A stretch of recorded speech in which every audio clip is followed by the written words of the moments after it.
हम लोग आज के जो इस वीडियो में पढ़ने वाले हैं, इस वीडियो लेक्चर में, वो है क्लास 10 का पार्ट 3 यानी चैप्टर 3 है, जिसमें पढ़ेंगे हम लोग दो चर वाले रैखिक समीकरण युग्म। ठीक, दो चर वाले रैखिक समीकरण युग्म के बारे में हम लोग पढ़ेंगे। तो यहाँ पे जो चर और रैखिक समीकरण ये क्या होता है, पहले हम लोग इसको थोड़ा सा जान मान लेते हैं। ठीक, तो चर ऐसा होता है ना जिसकी वैल्यू बदल जाए। ठीक, इसे मान लेते हैं, हम लोग कुछ ऐसा करते हैं ना, देखो, चर उसको बोलेंगे जिसकी वैल्यू बदल जाए। इन इंग्लिश में इसको वेरिएबल बोलते हैं। जैसे हम लोग कर लिएगा एक्स वाई जेड, या कुछ भी ले लेते हैं, का खा गा एक्स वाई जेड। इसमें हम कभी एक्स की वैल्यू, कभी देखो एक्स की वैल्यू 2 भी रख सकते हैं, 1 भी आ सकती है, 3 भी आ सकती है, 4 5, मतलब कुछ भी आ सकती है, माइनस में प्लस में कुछ भी। ऐसे वाई की भी वैल्यू, ऐसे जेड की भी वैल्यू जो है आ सकती है, 1 2 3 4 5 कुछ भी आ सकती है। ठीक, ऐसे में जेड की भी आ सकती है। तो ये हुआ क्या, चर। चर हम उसको बोलेंगे जिसकी वैल्यू बदल जाए, मतलब कभी फिक्स ना रहे जिसकी वैल्यू। ठीक, उसको हम बोलेंगे चर। और अब एक चर होता है, एक अचर होता है। अचर में जैसे 1 से 100 तक या माइनस, मतलब 1 से 100 तक कोई भी गिनती मतलब हो, वो अचर है। जैसे एक है तो हमेशा एक ही रहेगा, एक कभी दो नहीं बन पाएगा। ठीक, तो एक यहाँ पे क्या है, अचर है। x2 -2 -3, ये सब अचर वैल्यू है। ठीक, इनका मान हमेशा फिक्स ही रहता है। समझ में आ गया ना, अचर और चर। ठीक, तो चर तुम लोगों को समझ में आ गया होगा। ठीक, अब हम बात करेंगे यहाँ पे रैखिक समीकरण क्या होता है।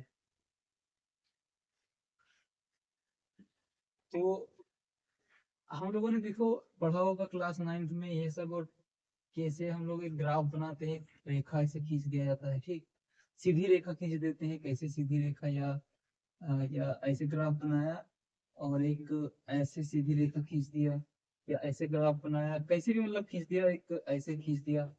तो जो ये रेखा है ना, यही है रेखा। ठीक, और इसको जब हम चर चर के रूप में लिख देते हैं तो इसको बोलते हैं रैखिक समीकरण। ठीक, जैसे x बराबर 0 लिख दिया, तो मान लो कोई एक रेखा होगा, इसे सीधी सीधी या जैसे भी। ठीक, वो उसका जो हम लोग प्रदर्शित करेंगे, वो उसको प्रदर्शित करेंगे x बराबर 0 से।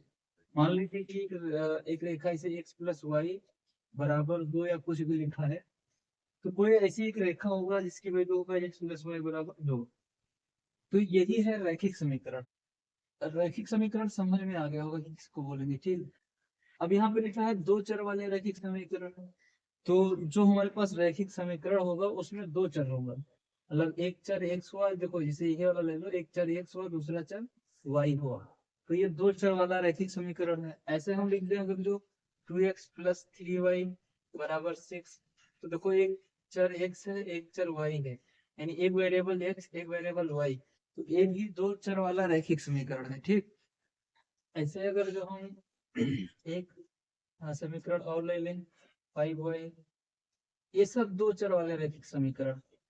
लेकिन अगर जो मान लो 3x plus 4y plus 6z या बराबर 0 करके आ जाए, तो ये दो चर नहीं है, इसमें इसमें तीन चर हैं, एक x है, एक y है और एक z है।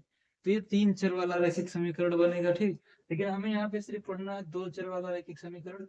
ठीक, और इनके ये जो चर हैं x और y, इनके हमको मान निकालना रहेगा, की वैल्यू निकालना रहेगा। ठीक, तो सबसे पहले हम लोग पढ़ते हैं इसमें से एक चर वाला रैखिक समीकरण।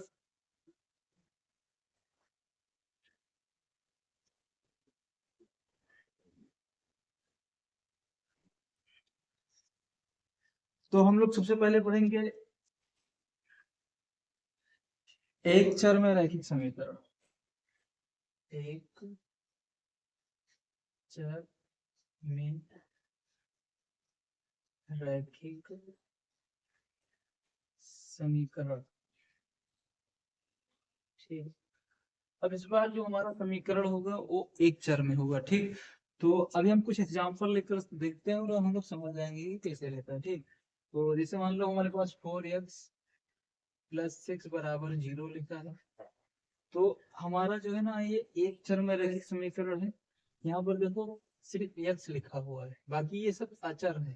तो 4 और 6 यहाँ पे अचर है, ठीक है। तो हमारा जो ए लिखा हुआ है ना, ये एक चर में रैखिक समीकरण है।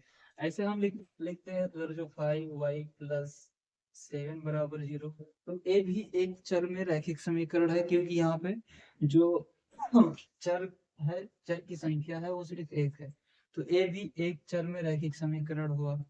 ऐसे हम कुछ भी ले सकते हैं, जैसे मान लो 3x-6 = 0, ये भी हमारा एक ही चर में रैखिक समीकरण है, क्योंकि यहाँ पे सिर्फ x है, इसलिए एक चर में रैखिक समीकरण। अगर जो इसके साथ अभी हम लोग दो चर वाला पढ़ेंगे तब बताएंगे, ठीक। अब अगर जो हमें इसमें चर का मान ज्ञात करना हो तो कैसे करेंगे, ठीक। इससे पहला हमारा सवाल है 4x+6 बराबर 0। हमें यहाँ पे अगर जो इस चर का मान ज्ञात करना हो कि कितना इसका वैल्यू आएगा, तो उसको कैसे करेंगे। तो चलो इसको सॉल्व कर लेता हूँ मैं इसे इधर लिख के। देखो यहाँ पे 4x+6 है, ठीक। तो इस जो 6 है इसको हम बराबर इधर ले आएंगे, तो इधर बचेगा 4x बराबर, ये 6 देखो बराबर किधर आएगा, यहाँ पे प्लस में है, बराबर किधर जब आएगा तो ये माइनस में हो जाएगा, तो ये x बराबर -6/4। तो x का मान जो है -6/4 आ गया, ठीक। यहाँ पे इस वाले समीकरण के लिए, अब इस वाले समीकरण के लिए हम यहाँ पे y का मान निकालेंगे, तो 5y = -7, ठीक। 7 को किया गया तो बराबर के उधर ले गया, तो अब y = -7/5 हो जाएगा, ये वाला 5 बराबर के उधर ले जाएंगे तो बटे में जाएगा, ठीक। तो y = -7/5। ये भी एक चर में ही रैखिक समीकरण है, ठीक, एक चर में। तो एक चर वाले रैखिक समीकरण का x और y का मान निकालने का सबसे आसान तरीका, मतलब आसान होता है इसको निकालने में, और तरीका भी यही रहेगा, ठीक। अब दूसरे में क्या करेंगे, इसमें देखो यहाँ पे 3x-6 है, 3x इस 6 को बराबर के उधर ले जाएंगे तो +6 हो जाएगा, x बराबर 6/3, 3 एकम 3, 3 दूनी 6, ये आता है 2, यानी x बराबर 2 आ जाता है। तो यहाँ पर देखो हम लोगों ने क्या किया था, तीन समीकरण हमने लिया था यहाँ पे, एक चर में रैखिक समीकरण, और इन तीनों का मान हमने यहाँ पे निकाल लिया, तो ये हुआ एक चर में रैखिक समीकरण, ठीक। जैसे कि पता होगा ना, चर की संख्या सिर्फ एक है हर समीकरण में, इसलिए इसको बोला जाता है एक चर में रैखिक समीकरण, ठीक। तो मुझे लगता है कि ये सब तुम लोग जान गए होगे बहुत अच्छे से, एक चर और चर क्या होता है, अचर क्या होता है, ठीक। अब हम लोग पढ़ेंगे दो चर में रैखिक समीकरण।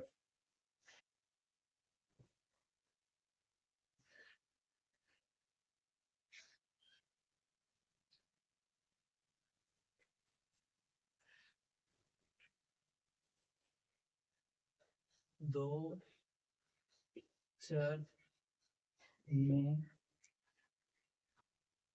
रैखिक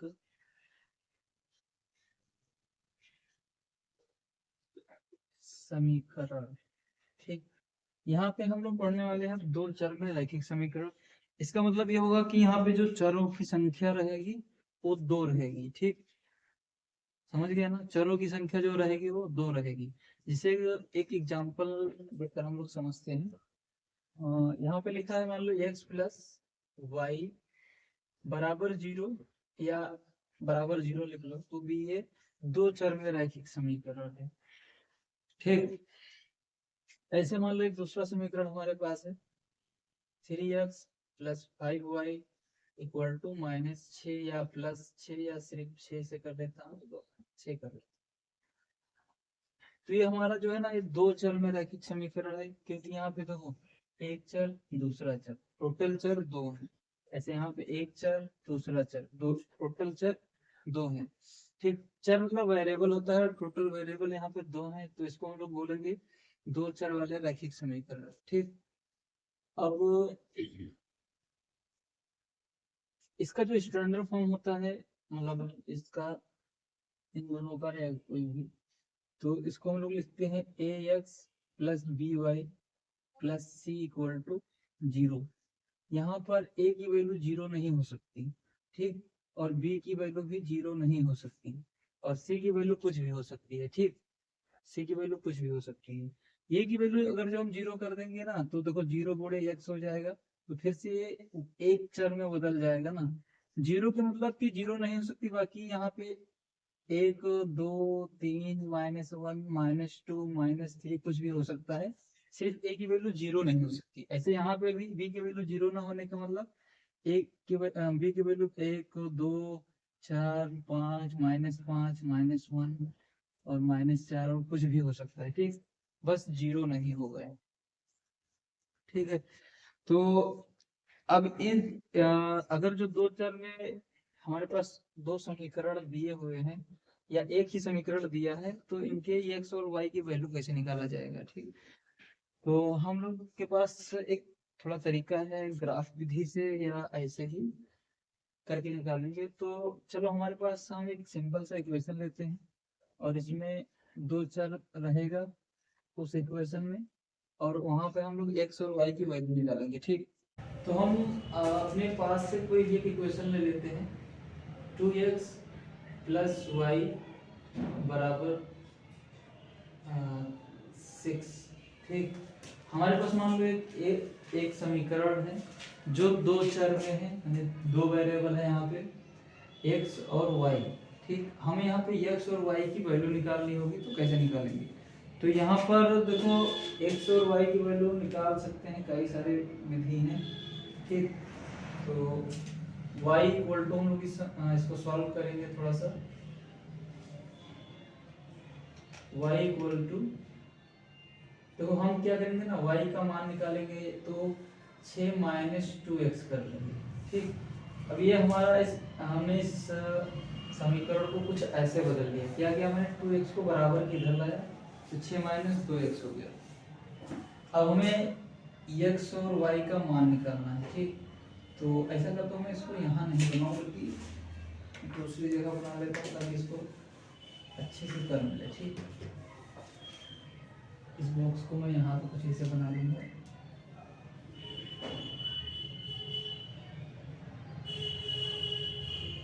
इसमें लिखूंगा x और इसमें लिखूंगा y।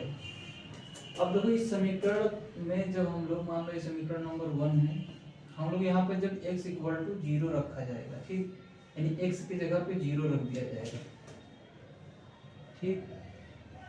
तो देखो हमने क्या किया, x की जगह पे 0 रख दिया। तो जब इस समीकरण में x की जगह पे 0 रखा जाएगा तो y बराबर 6 - 2 गुणे 0, यानी 6 - 0 बराबर 6 आएगा। यानी जब हमने x की जगह पे 0 रखा तो y का मान कितना आया, 6 निकल के आया। दोबारा में क्या करेंगे ना, जब x इक्वल टू 1 रख देंगे, यानी x बराबर 1 रखा जाएगा जब, तो y बराबर 6, तो देखो माइनस लगा है, -2 गुणे x की जगह पे 1 रख दिया हमने, ठीक। तो 6 - 2 एकम 2 आता है कितना, 4, यहाँ पे देखो 4 आ गया, ठीक। ऐसे ही x इक्वल टू जब हम रख देंगे 2, y इक्वल टू 6 - 2 और x की जगह पे 2, तो 6 - 4 बराबर 2, यानी x की वैल्यू जब हमने 2 रखा तो y की वैल्यू हमारा 2 भी निकल के आया, ठीक। ऐसे हम फिर से कर लेंगे, x की वैल्यू जब 3 रखते हैं तो y इक्वल टू 6 - 2 गुणे 3, यानी 6 - 6। तो x की वैल्यू जब हम लोग रखते हैं कितना, 6 - 6 0 आ जाएगा। जब x की वैल्यू हम रखते हैं 3 तो y की वैल्यू आता है 0। तो ऐसे हम इनफिनाइट तक करते चले जाएंगे, तो हर बार कुछ ना कुछ x और y की वैल्यू आती रहेगी, ठीक। तो ऐसे हम लोग ज्ञात कर सकते हैं। तो फिलहाल जो x की वैल्यू आया 0, तो 0 होता है तो y की वैल्यू 6, जब x की वैल्यू 1 होता है तो y की वैल्यू 4, जब x की वैल्यू 2 होता है तो y की वैल्यू 2, जब x की वैल्यू 3 होता है तो y की वैल्यू 0 आ जाती है। तो यहाँ पर हम लोग अनगिनत x और y की वैल्यू निकाल सकते हैं। अच्छा, यहाँ पर कोई सोच रहा होगा कि हम 0 1 2 3 रख रहे हैं और कोई नहीं रख सकते क्या? तो रख सकते हैं हम, -1 भी रख सकते हैं, -2 भी रख सकते हैं, -3 भी, -4 भी, और अनंत तक अनगिनत अंक रख सकते हैं, ठीक। अब वो चाहे प्लस में रखें चाहे माइनस में रखें। तो इसका जो मतलब दो चर वाला जब हम लोग सॉल्व करेंगे तो ऐसे एक सारणी में हम लोग सारे वैल्यू लिख लिया करेंगे, और इसके अनगिनत वैल्यू आएंगे अभी, और रखोगे तो y की वैल्यू माइनस में आना शुरू हो जाएगा, ठीक। तो बहुत सारे वैल्यू हम लोग यहाँ पे रख सकते हैं, ठीक। तो ऐसे ही इसको सॉल्व करा जाएगा। बाकी हम लोग एक क्वेश्चन और लेते हैं और उसको करके देख लेते हैं क्या था। तो नया क्वेश्चन अपने पास से लेते हैं। 4x प्लस प्लस नहीं x प्लस, ऐसा करते हैं ना, उस समीकरण ऐसा ले लेते हैं, x minus 4y equal to 1। ठीक, तो इससे पिछले वाले क्वेश्चन में हमने क्या किया था ना, x को हम बराबर के इधर लाए थे। हम चाहे तो x को बराबर के इधर लाए, चाहे y को बराबर के इधर लाए, इन दोनों में से किसी को भी ला सकते हैं। ठीक, तो इस बार हम थोड़ा सा y को बराबर के उधर लाते हैं। ठीक, तो 1 + 4y बराबर 1 + 4y हो जाएगा। x बराबर 1 + 4y। अब यहाँ पे देखो हमने क्या किया ना, x के साथ अभी पहले x को ले गए थे, y को ले गए थे। ठीक, तो दोनों के साथ बराबर न्याय कर दिया है। ठीक, यहाँ पे अब हमें x की यहाँ पे हम फिर से एक सारणी बनाएंगे ऐसे ऐसे। तो हम चाहे ऊपर x लिखें चाहे y लिखें, चलो इस बार y ऊपर लिख देता हूँ और x नीचे लिख देता हूँ। ठीक, तो समीकरण में क्या होगा ना, जब y बराबर हम लोग रखेंगे कितना 1। ठीक, तो x इक्वल टू आएगा कितना 1 + 4 गुणे y की जगह पर 1 रख दिया जाएगा, 1 + 5, यानी यहाँ पे 5 + 1 5 + 1 इक्वल टू आ जाएगा इसका। जब हमने y इक्वल टू 1 रखा तो x की वैल्यू आ गया कितना 4 × 4, 1 मिनट 8, 4 × 4 5 आ जाता है। ठीक, अब जब हम y की वैल्यू अगर जो चाहे तो 0 भी रख सकते हैं, तो y की वैल्यू जब मैंने 0 रखा तो x इक्वल टू 1 + 4 गुणे 0, यानी 1 + 4 को 0 से गुणा करेंगे 0 आएगा और 1, यानी जब हम y की वैल्यू 0 रखा तो x की वैल्यू आया हमारा 1। ठीक, ऐसे अगर जो हम x इक्वल टू 2 रख दें, कुछ भी मान हम रख सकते हैं, बस ऐसी वैल्यू नहीं रखा जाएगा जो जिससे दोनों पक्ष बराबर हो जाएं। ठीक, कि मतलब x भी 0 रखें, y भी 0 आ जाए, x भी 0 आ जाए और y भी 0 आ जाए, ऐसी वैल्यू नहीं रखा जाएगा, बाकी हम कुछ भी रख सकते हैं। तो एक बार y इक्वल टू 0 रखा 2 रखा, x इक्वल टू 1 + 4 गुणे 2, 1 + 4 दूनी 8 बराबर आ गया 9, यानी y इक्वल टू जब हमने 2 रखा तो x का मान आया 9। ठीक, इस बार हम x equal y equal to -2 रख देते हैं। ठीक, तो x इक्वल टू आएगा 1 + 4 गुणे -2, तो 1 - 8 बराबर -7 आ जाता है।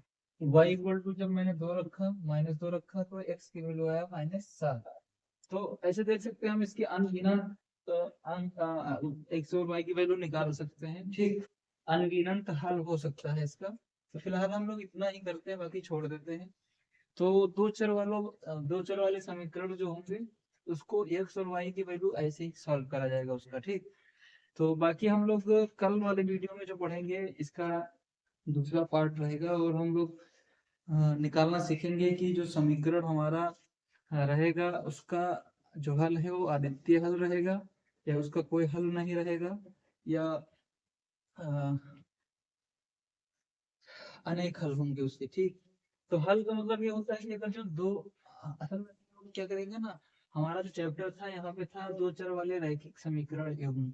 तो रैखिक समीकरण युग्म का मतलब ये था कि हम लोग दो रैखिक समीकरण को पढ़ेंगे। ठीक, हमने तो अभी तक जो पढ़ाया वो एक रैखिक समीकरण था, हम लोग कल पढ़ेंगे दो रैखिक समीकरण। ठीक, दो रैखिक समीकरण को एक साथ सॉल्व करने की कोशिश करेंगे और उसको बताएंगे कि उसके कितने हल होंगे या कोई हल नहीं होगा दोनों का। ठीक, बाकी हम लोग कल के वीडियो में मिलते हैं। ठीक।